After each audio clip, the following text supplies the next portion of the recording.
ada warga Indonesia seperti Dede begitu ya. Dia pernah membuat kesalahan.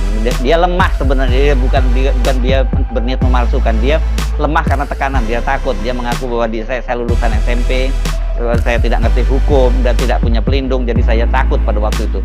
Halo pemirsa, jumpa lagi bersama kami di sini. Tentunya masih bareng bersama Rudy Official.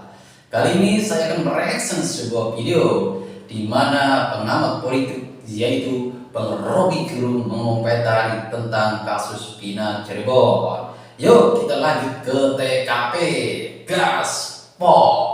Kepastian hukum sekarang ini tentu kuncinya ada pada saudara Ibtu pada waktu itu. Oh, itu Rudiana. Ya. Iya, karena Itu dia Rudiana, sebetulnya yang harus memahami dari awal bahwa dia menyimpan kebohongan juga, kan begitu kan? Ya, Jadi betul. Nah di sini menurut Bang Rocky Gerung itu Rudiana juga menyimpan sebuah kebohongan. Yuk kita lanjut ke videonya.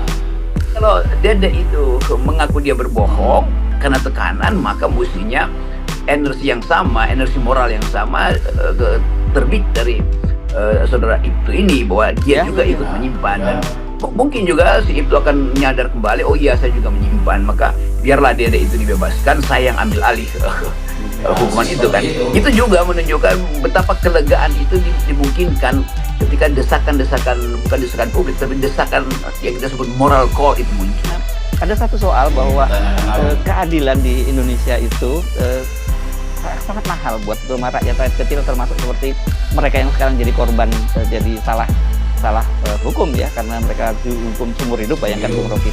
Nah, bagaimana mungkin kemudian polisi itu membuat BAP semacam itu gitu ya, karena ketika itu kan dia diperiksa juga oleh penyidik kan, setelah dia di briefing oleh Rudiana, diperiksa oleh penyidik. Bahkan ada kemudian BAP dari Polda, padahal dia tidak pernah merasa datang ke Polda. Dan pertanyaan saya berikutnya, bagaimana mungkin hakim kemudian memutuskan tanpa ada saksi yang pernah yang disumpah di situ di pengadilan? Ini menurut saya penting juga untuk jadi potret bagaimana dunia penegakan dunia hukum kita. Itu yang kita selalu ingatkan, bahwa hukum itu dia mengalami substansialisasi atau pelembagaan sehingga hukum itu membeku, membatu gitu. Tetapi keadilan itu justru liquid. Jadi itu selalu paradoksnya tuh.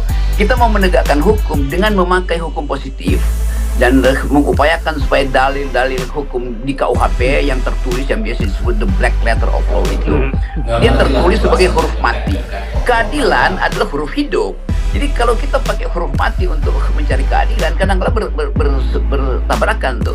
Jadi hukum yang sudah obsolete itu akhirnya dipakai untuk menilai keadilan yang betul-betul recently, yang sedang kita cari hari ini. Nah, karena itu selalu ada istilah perubahan hukum. Hukum yang progresif harus mengikuti prinsip-prinsip keadilan yang selalu tumbuh itu.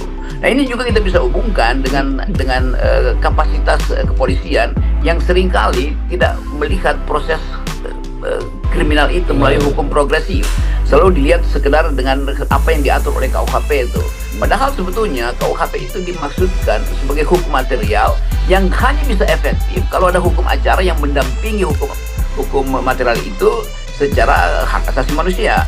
Kan KUHP kita dibuat dengan perspektif menjamin hak asasi manusia tuh. Itu nggak ada KUHP itu datang kemudian untuk memberi semacam peringatan bahwa kalau KUHP aja atau hukum material, hukum pidana yang dijadikan dasar pengadilan, maka akan ada konsekuensi bahwa hak-hak si terdakwa itu akan diperlakukan sebagai pesakitan dari awal sampai akhir tuh.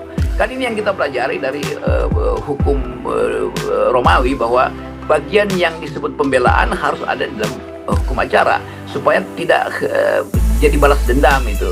Tapi mungkin kita mesti ulangi lagi itu kurikulum di Fakultas Hukum untuk mengemukakan prinsip-prinsip habeas corpus itu tuh, bahwa seseorang harus dibawa ke depan pengadilan dengan pembuktian yang cukup, yang biasa disebut ulus testis, satu saksi bukan saksi, dan dengan cara itu kita percaya bahwa hukum bisa ditegakkan, kendati keadilan selalu mencari jalan lain tuh. Jadi itu pentingnya juga dalam rangka pembenahan kepolisian, ada undang-undang kepolisian yang bahkan terlalu berat untuk memata-matai sipil itu kan. Kita lagi kasih kritik pada undang-undang kepolisian sekarang yang lebih banyak mengintai daripada memberi keadilan, kan itu dasarnya. Jadi juga satu tadi kita sebut bahwa ada energi yang sedang mencari stabilitas baru tuh, termasuk momentum supaya kita mengingat bahwa polisi itu adalah sipil yang dipersenjatai. Dia mesti hidup dengan memaksimalkan civilian value, bukan dengan alat kekerasan tuh. Jadi sekaligus juga dijadikan pelajaran bahwa apa yang terjadi 2016 lalu itu berlaku terjadi karena prosedur penangkapan pemeriksaan itu diabaikan dari awal tuh. Karena diabaikan dari awal, maka sampai ke jaksa juga itu diabaikan. Maka hakim juga memutuskan sesuatu yang sebetulnya black number, apa namanya, angka gelap sebetulnya tuh. Ya. Oh iya, saya lupa tadi menyebutkan. Kalau kita nyebutin criminal justice system itu kan harus ada polisi, jaksa, dan hakim ya kan. Sebelum dibawa ke pengadilan kan jaksa dulu yang memeriksanya. Nah ini kok bisa lolos, ada kasus sampai 8 orang dihukum dan 7 orang diantaranya dihukum seumur hidup. Padahal di dalam hukum kan selalu para hakim itu ada adagiumnya, lebih baik melepas 1 orang yang bersalah daripada 1000 orang yang bersalah daripada menghukum 1 orang yang tidak bersalah, kan begitu prinsipnya harusnya. Jadi harus betul-betul digali dengan dalam supaya jangan sampai salah hukum. Ya itu yang disebut kehati-hatian maksimal tuh. Dan itu sebetulnya berlaku pada polisi, berlaku pada jaksa, berlaku pada hakim tuh. Lebih baik menghukum melepaskan 1 orang yang bersalah 1000 orang, bahkan 1000 orang bersalah. 1000 orang yang bersalah daripada menghukum 1 orang yang tidak bersalah. Nah ini dalil ini saya kira nih hari-hari ini juga akan mengganggu bekas-bekas jaksa yang mengadili kasus ini, atau mantan-mantan hakim, atau bahkan aparat penyidik pada waktu itu 8 tahun yang lalu kan. Jadi bagus betul kalau dia itu membuka perspektif moral dengan meminta supaya dia bertanggung jawab. Demikian juga itu yang bersangkutan yang anaknya meninggal itu, mungkin dia akhirnya sadar bahwa dia juga mesti membuka sesuatu yang dia tahu tapi dia tutupi demi kepentingan pada saat itu, dan itu juga bisa menggedor hati nurani jaksa yang salah membuat tuduhan, demikian juga hakim kan.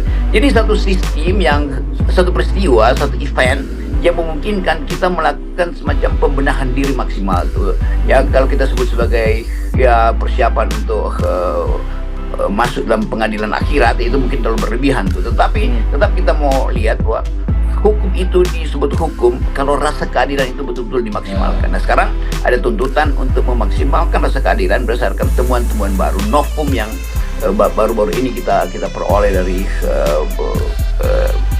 siapa tadi, Eki atau siapa namanya itu ya, Peggy dan Dede ini itu.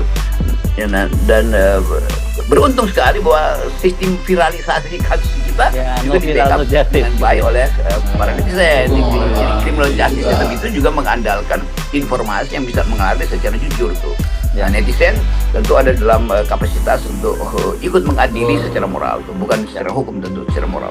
Ya, tapi di luar semua keprihatinan kita terhadap situasi saat ini, saya kira kita patut berbahagia. Masih ada warga Indonesia seperti Dede begitu ya. Dia pernah membuat kesalahan. Dia lemah sebenarnya. Bukan dia berniat memalsukan. Dia lemah karena tekanan. Dia takut. Dia mengaku bahwa saya lulusan SMP, saya tidak ngerti hukum dan tidak punya pelindung, jadi saya takut pada waktu itu. Tetapi ini secara moral dia menyatakan bahwa dia merasa bersalah selama 8 tahun terakhir itu, dan sehingga dia bersedia membuat penebusan tadi itu. Menurut saya itu dia di satu sisi dia hero, Bung Rocky sekarang ini. Iya, ini jadi semacam simbol bahwa keadilan itu dia sifatnya substansial tuh, dan rasa terganggu itu yang memungkinkan dia muncul dan mengungkapkan sesuatu yang dia sembunyikan, yang dia pahami itu. Berbeda dengan para pengacara kondang yang sudah cari sensasi dari kasus ini kan, dan berupaya untuk naikkan follower di YouTube mereka atau di sosial media mereka. Dia adalah orang kecil yang akhirnya tahu bahwa dia bertanggung jawab terhadap keadilan dan kemanusiaan adil beradab tuh.